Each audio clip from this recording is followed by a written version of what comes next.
The state budget deficit grows again. It's more than 3 times worse than the governor's office said last month. And the next couple of years, even looking worse as lawmakers appear to be balking at many of the spending cuts the governor has proposed. We have you back tonight. Chief Political Correspondent Mark Davis has been asking the tough questions.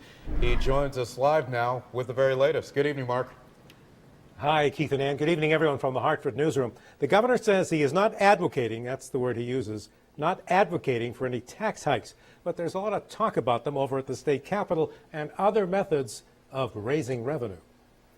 The majority Democrats in the General Assembly are expected to meet in a closed-door meeting next week to discuss the grim reality of the $3 billion budget deficit projection for the next 2 years.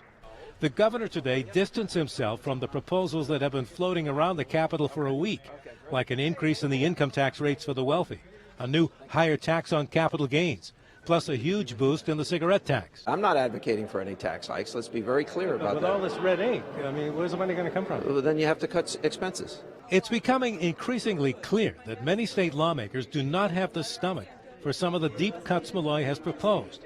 And even Republican leaders say he's cutting in the wrong places. The cuts that we made to social service programs at DCF and DSS are bad policies. We need to look at those.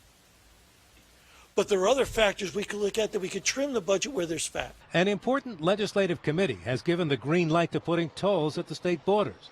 And another committee has given the green light to an expansion of gambling. But neither of these is expected to help with the deficits. And the governor is sloughing off the latest predictions for the current budget year, showing the red ink approaching $200 million with just 3 months left.